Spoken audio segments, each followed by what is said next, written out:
Olá, pessoal, sejam todos muito bem-vindos a mais uma entrevista aqui da Editora Minema. E hoje, nosso convidado mais que especial é o professor Matheus Trevisan. Ele é professor de Língua e Literatura Latina da Universidade Federal de Minas Gerais. Seja bem-vindo, Matheus. Muito obrigado, Gabriela. Para mim é uma honra, um prazer estar aqui divulgando meu trabalho e podendo dialogar também com o público sobre esta obra tão especial, As Geórgicas. Sim, é mais um livro da Biblioteca Monumento, a gente está com ele aqui em mãos. Mais uma vez, né, Matheus, já te parabenizei aqui nos bastidores, parabenizo agora de novo. Tá incrível, mais um para os romanos, sou suspeita para falar dessa biblioteca, dessa coleção. E aí, assim, para a gente começar mesmo falando um pouco sobre a obra, eu queria, assim, primeiro acho que contextualizar. Virgílio, quem foi esse poeta? Qual o cenário que ele estava inserido em Roma, se quiser falar um pouco sobre isso, como que essas obras dialogam diretamente com esse contexto histórico que ele viveu. Uhum.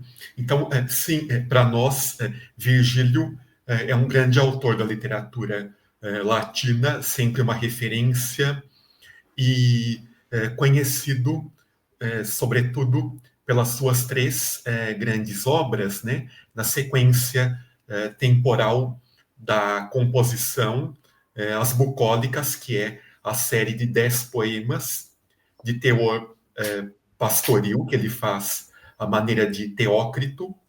Depois, a obra do meio, mas já demonstrando bastante maturidade, bastante domínio da técnica, são propriamente as geórgicas. Aí, por fim, a obra inacabada, assim se considera, né, que é a Eneida, a grande epopeia da literatura latina, que conta, que evoca de maneira muito remota no tempo aquelas lendas que têm relação com o estabelecimento das próprias raízes de Roma, né?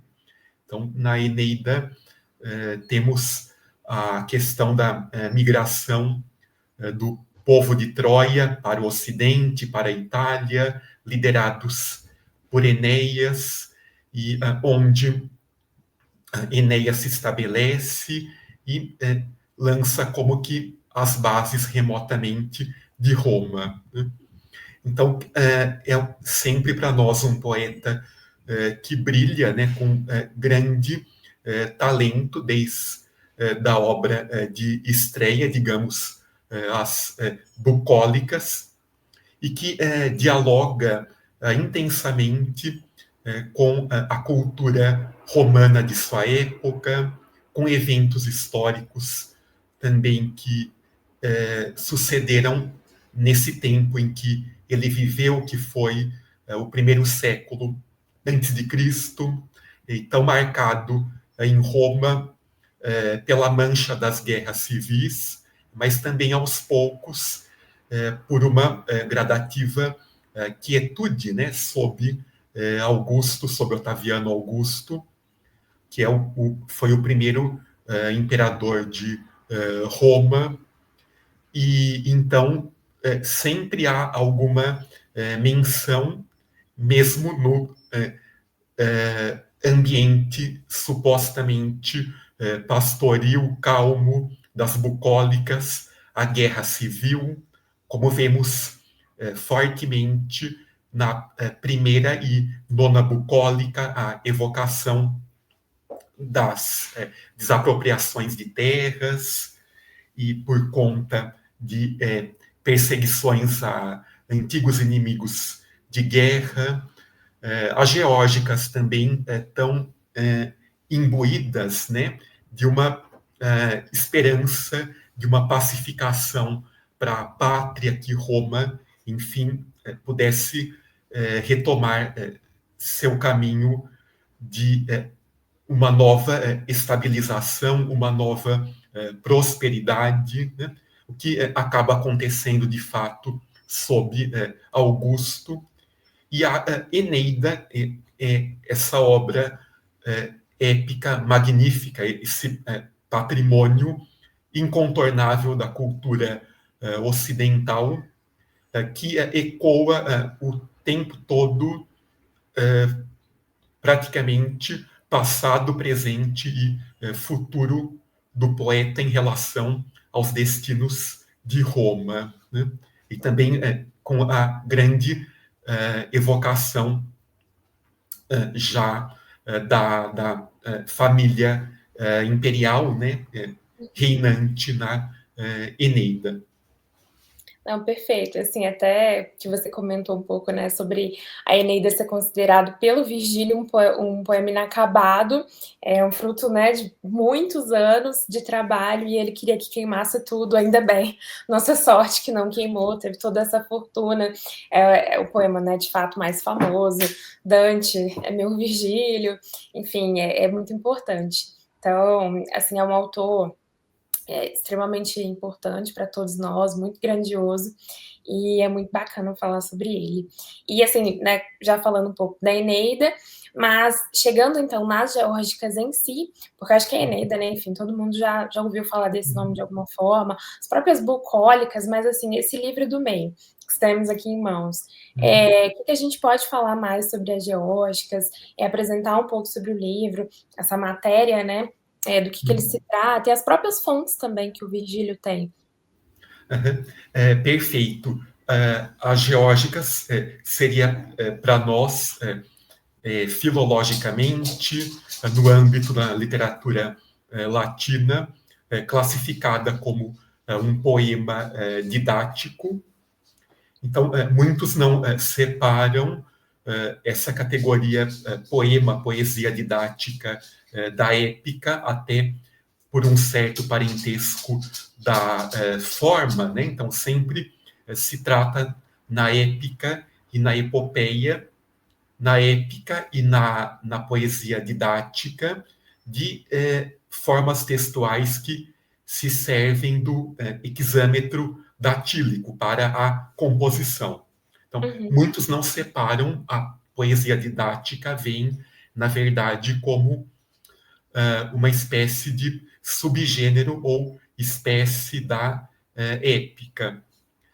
Porém, há, sem sombra de dúvida, toda uma tradição de autores didáticos, que iniciada essa tradição com a obra Os Trabalhos e os Dias, do autor arcaico grego Hesíodo de Ascra, e continuando essa tradição da poesia didática, também no período helenístico grego, e adentrando também com força a literatura latina, representada por grandes obras, né? Então, além das geórgicas, temos como poema didático em Roma, evidentemente, Dererum Natura de Lucrécio, a Erotodidaxis ovidiana, da arte de amar e remédios do amor, etc.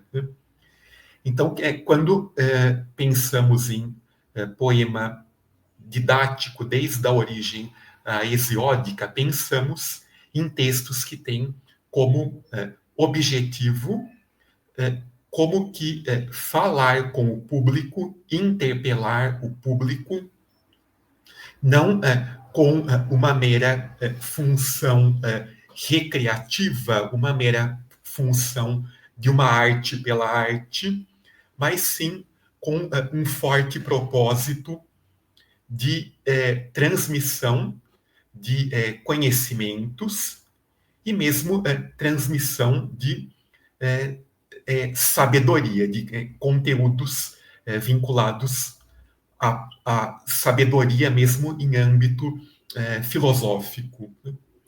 Então, como poema didático que tem como foco a questão da terra, né, as geórgicas tematizam ao longo de 4 livros o que seriam os principais ramos da economia agrária antiga.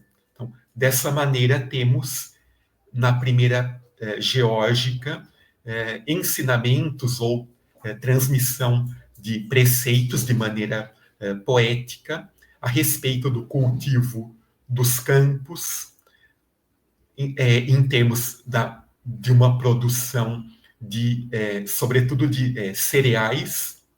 Na segunda geórgica, temos o livro da arboricultura, em que caberia a abordagem de espécies frutíferas em geral, mas Virgílio, por conta de uma espécie de economia, de uma espécie de concisão poética, opta por trabalhar na segunda geórgica, sobretudo a questão da viticultura, da cultura da videira e também da produção do vinho. O terceiro livro das Geórgicas aborda a pecuária de animais de tamanho grande, então bovinos, equinos e animais menores também, caprinos e ovelhas. E o quarto livro foca a exposição técnica, mas também bastante trabalhada poeticamente, bastante revestida de outras camadas de significado da apicultura. Então, com isso, Virgílio nos dá um panorama do que seriam as principais atividades práticas mesmo de vida do agricultor, do camponês na Itália da época em relação a essas atividades. Perfeito. E uma dúvida, Matheus, a gente pode dizer assim que, por ser um texto pedagógico, como que era essa circulação na própria época do Virgílio? Ele era ensinado para os romanos também, ou não tem essa associação? Virgílio escreve, se pronuncia sobre a agricultura, a agropecuária, numa sociedade, que é a sociedade romana, em que essas práticas agrárias tinham extremo prestígio, né? E eram extremamente importantes do ponto de vista econômico, social, né? Então, mesmo de um ponto de vista prático da produção da riqueza, né? A sociedade romana antiga sempre foi apoiada no campo. E também em termos de uma certa identidade do romano, né? Ele guardava como que uma nostalgia do tempo dos ancestrais, que tinham sido modestos agricultores e guerreiros, e que, apesar dessa modéstia, esses ancestrais camponeses tinham conseguido sustentar com suas mãos e levantar Roma para a glória. Portanto, algum contato, algum conhecimento desses conteúdos, dessa realidade agrícola, não era de todo estranho ao público de Virgílio, mesmo sendo esse público de Virgílio, pelo teor erudito e altamente elaborado da obra do ponto de vista poético, um público altamente elitizado. Por quê? Porque mesmo a ordem senatorial, lá no topo da sociedade romana, como camada sociopoliticamente dominante, né? Com muita frequência, essas famílias da ordem senatorial tinham raízes agrárias, Uhum. e provinham de ancestrais que, por séculos e séculos, tinham possuído e administrado e tirado a riqueza da terra. E muitas vezes, então, esses mesmo senadores do tempo de Virgílio, né, continuavam explorando terras de família como meio de obtenção de riqueza. Então, ele, de certo modo, ele traz esse conteúdo técnico, mas ele traz para um público a quem, de maneira resumida, de maneira em comparação com o que poderia ser uma exposição técnica mais detalhada, presente em tratados em prosa que já havia em sua época, mas, de todo modo, não acho excessivo dizer também que ele, à sua maneira, instrua, né, que ele sempre evoque esses conhecimentos, esses saberes, e mais uma vez, né, coloque em circulação diante do público interessado. Você me perguntou também sobre as fontes da obra. Uhum. Então, as fontes de Virgílio são abundantes, Gabriela.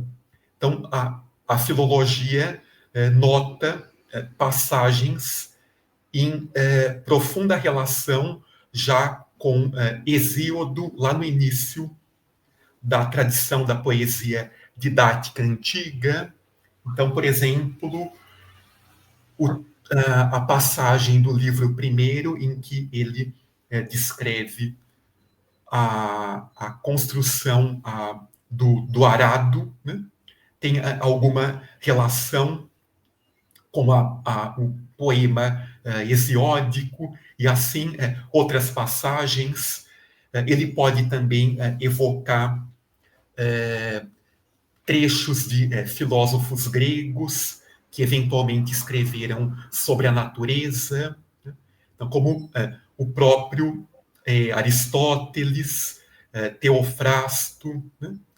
Mas ele evoca também, ele tem como fontes, já digamos assim, uma tratadística romana de agricultura da sua época, né?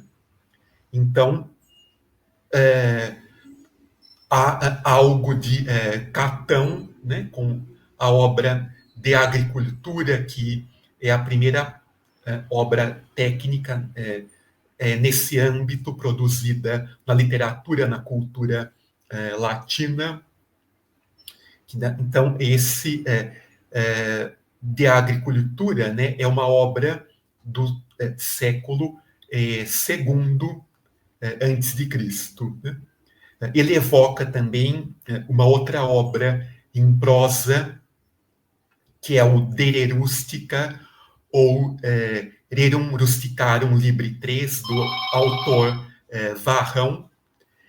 E Varrão possui nesse De Re Rustica uma série de 3 diálogos a respeito também da agricultura, e sendo que essa publicação, essa produção do De Re Rustica antecede de poucos anos a produção, a composição das Geórgicas, mas certamente Virgílio teve tempo, teve condições de consultar também Varrão como fonte técnica, e inclusive os conteúdos, embora Virgílio, dada a economia poética da obra, a harmonia da obra, tenha cortado alguns detalhes, cortado alguma informação que poderia parecer excessiva em termos da quantidade para um poema. Os conteúdos de agropecuária abordados por Varrão e abordados depois por Virgílio na Geórgica são praticamente os mesmos. Uhum. Já era algo bem comum, né, como você disse, na mente dos romanos, então, enfim, ele teve suas próprias fontes nesse sentido. E quando a gente pensa assim também, Matheus, na fortuna dessa obra especificamente, porque a gente sabe de toda a importância, né, como a gente já comentou, da Eneida, por exemplo, posteriormente na Idade Média, das próprias bucólicas, com aquele tom profético, e as geórgicas, como que se deu essa fortuna da obra? Uhum. Sim, as geórgicas não é propriamente um, um dos poemas mais citados, né, que teve rendeu mais frutos ao longo da história da cultura ocidental, né? Mas mesmo assim não se trata de maneira alguma, né, de algum fruto desprezível que tenha também advindo dessa obra. Então, eventualmente, ao longo da própria Idade Média, autores retomaram a temática agrária, né, e ecoaram Virgílio. Existe também uma certa produção a partir do Renascimento, do Humanismo, a partir do também no período barroco, há como que uma retomada a partir do humanismo, renascimento, continuando no barroco, dessa produção de poemas didáticos, com temática variada, e muitas vezes são poemas didáticos escritos em latim, em imitação direta do latim virgiliano. Né?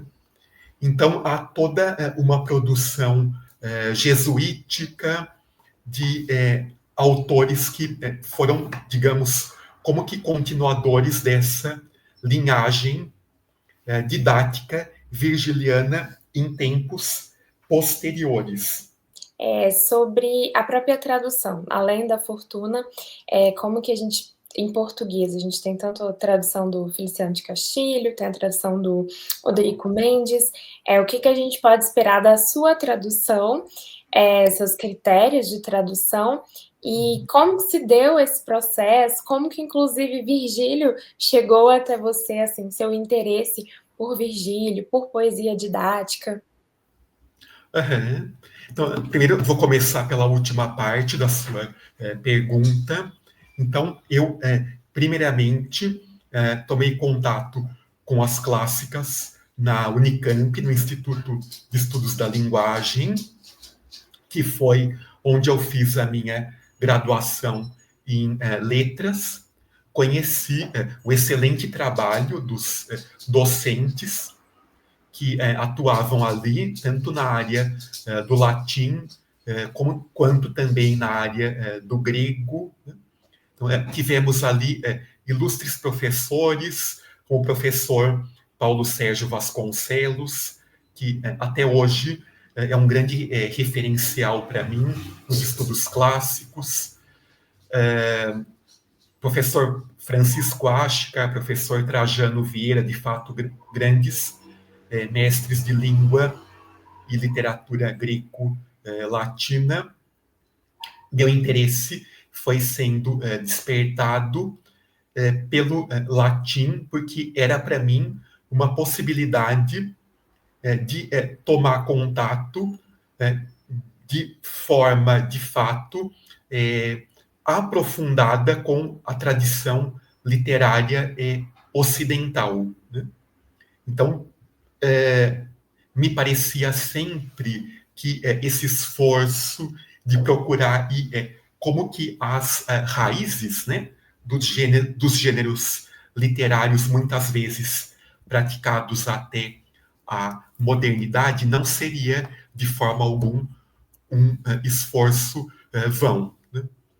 Então, na minha graduação em letras, atuei na monitoria de língua latina, fiz iniciação científica na área da tradução latina, meu mestrado também, que foi sempre no IEL, tratou da erotodidaxis ovidiana, onde estudei a arte de amar de Ovídio, já envolvendo essas características da poesia didática e também da elegia erótica romana, que é um gênero também sempre muito presente em Ovídio.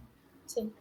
No momento de eu propor o doutorado, eu já dispunha de uma certa carga de leituras, de um certo contato com essa questão da poesia didática, e eu pensei que explorar as geórgicas seria interessante, até por conta da além da familiaridade, digamos assim, que eu já vinha desenvolvendo com esse tipo poético da poesia didática, Uma bagagem mesmo, né?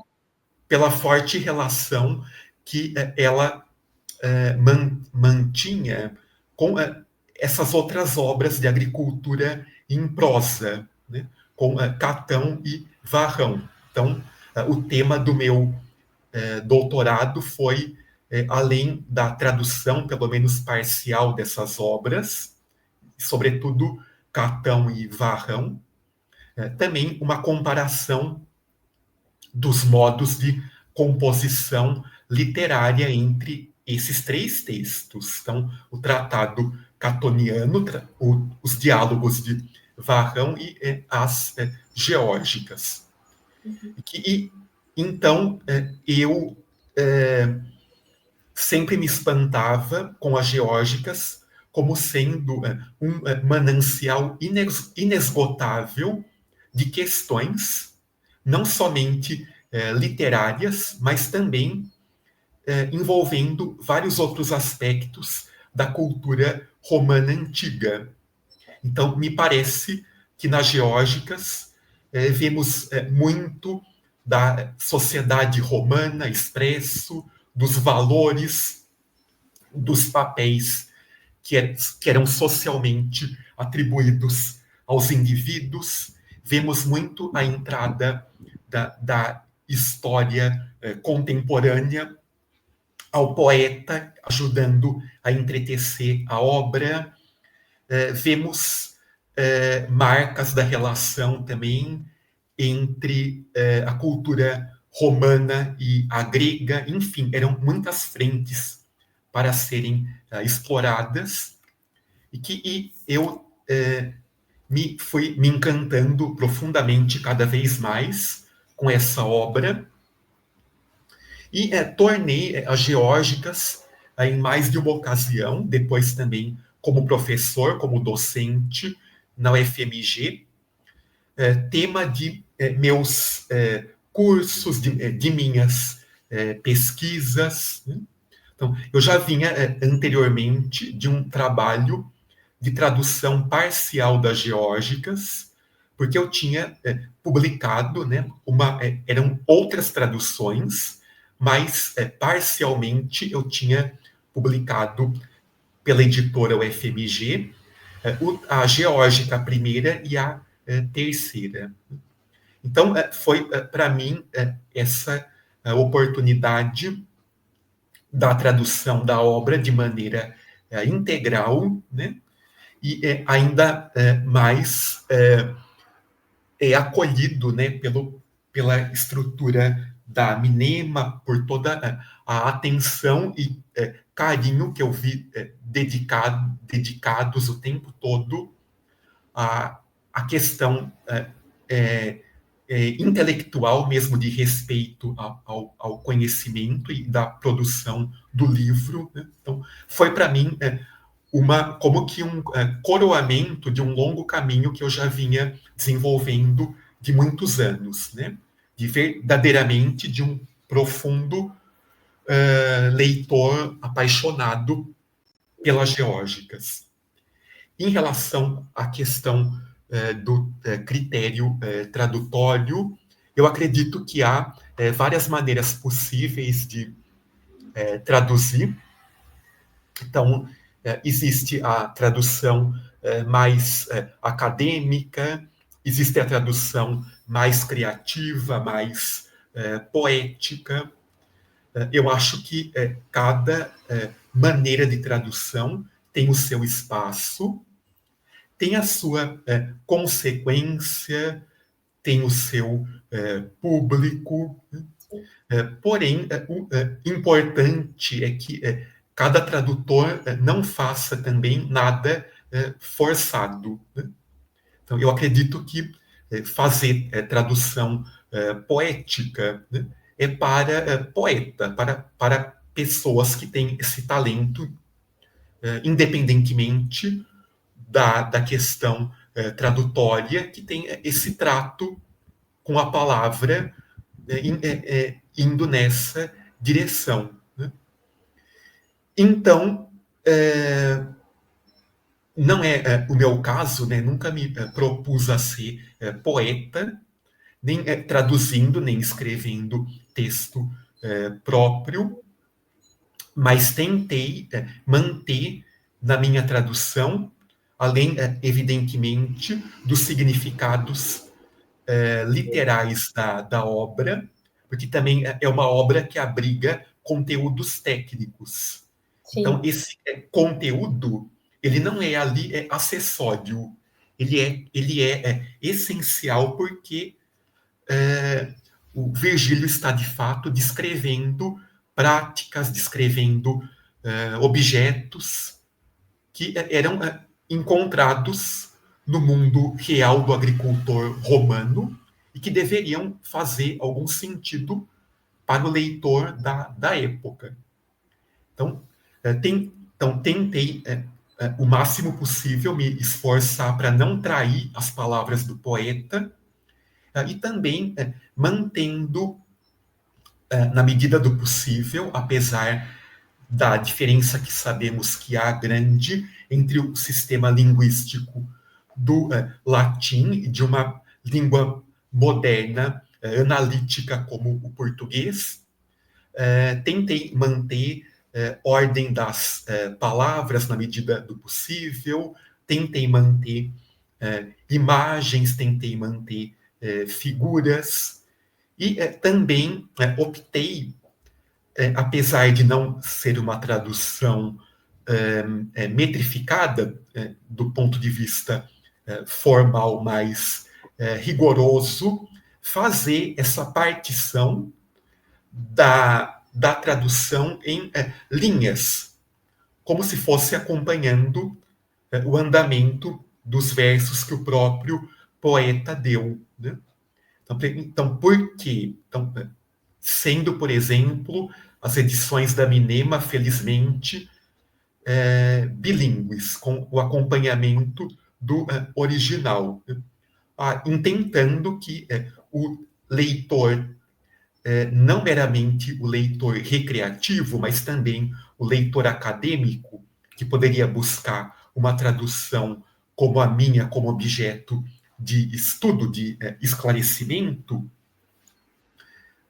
pudesse mesmo cotejar, comparar as traduções que eu fui dando sucessivamente com o original. Então, tentei e acredito que essa partição em linhas, né, já cria um certo ritmo, já cria um certo andamento, né? Porque, querendo ou não, ao final de cada linha, né, não vou ter essa pretensão de chamar de verso, né, o que eu fiz, né, como que uma pequena quebra, uma pequena pausa no processo da leitura, e assim o, o andamento da fruição do texto vai sendo construído de forma também mais pausada, né, de acordo com essas quebras. Não, perfeito. E eu que estamos o resultado disso. Ficou maravilhoso esse trabalho. E de verdade, assim, só tenho a agradecer mesmo, né? Como leitora, como uma pessoa que aprecia, que estuda, de verdade, é muito, muito bacana ver essas edições. Eu sempre aqui gosto de enfatizar isso, assim, esse trabalho muito minucioso mesmo, né? Que é feito a várias mãos, de ter esse cuidado mesmo com a tradução, com todas as notas, uma introdução feita, tudo muito bem pensado. Então, assim, de verdade, só tenho a agradecer, parabenizar, e também agradecer pela conversa aqui. Não sei se você tem algo mais a acrescentar, algo importante a ser destacado, fica à vontade aqui. Eu apreciei muito durante o meu trabalho com a editora, né, o acolhimento também a uma ideia que eu tenho, que é a importância, né, do estudo acompanhando a tradução, que foi o que pusemos, né, um estudo descrevendo primeiro um pouquinho a carreira do Virgílio, depois traços gerais das geórgicas, linguagem do poeta, né? E também o aparato das notas, né? Então, que é alívio que eu tive quando eu não fui de maneira nenhuma coibido, né, pelos responsáveis da Minema para eliminar notas, Eu adoro mas fui, notas, sou fã delas. mas fui sim incentivado a colocar essas notas num texto que não custa a pena, não é inútil reforçar que tem 2000 anos, né? E que está escrito numa língua diferente da nossa, muito diferente da nossa, conceitualmente, gramaticalmente, que também que envolve um, um campo de ideias diverso, característico da época. Então, eu acredito que tudo isso não, de maneira alguma, não eclipsa o brilho e a importância de qualquer tradução, mas sim contribui para que o público, no contato com a obra, possa ter uma experiência mais respaldada, mais segura, né? E possa, assim, adentrar, né? De maneira mais eficaz as belezas da obra. Não, com Era certeza. isso. Com certeza, eu acho que as notas, assim, enriquecem muito o texto, dão esse aparato mesmo, tanto para quem não conhece, quanto para quem de fato está ali usando o livro como do ponto de vista acadêmico, de estudo, te dá sempre esse direcionamento de outras fontes, do que pesquisar. Então, enfim, sou muito fã das notas, mas é porque realmente elas ajudam muito, acho que enriquece muito a obra e todo esse trabalho feito. Então, mais uma vez, parabéns. E queria também te agradecer imensamente pela disponibilidade, por toda a gentileza aqui com essa conversa. Eu tenho certeza que todo mundo que está assistindo está muito animado com essa obra, assim como eu. E assim, fica aqui o convite a todos para conhecer essa edição, conhecer as geórgicas, para quem não conhece. Virgílio sempre vale a pena, né? Com certeza. É sempre um grande autor, é um prazer, um clássico fundamental da formação de qualquer leitor responsável. Uhum. Perfeito. Obrigada, Matheus. Obrigado a você, Gabriela, um prazer. Igualmente.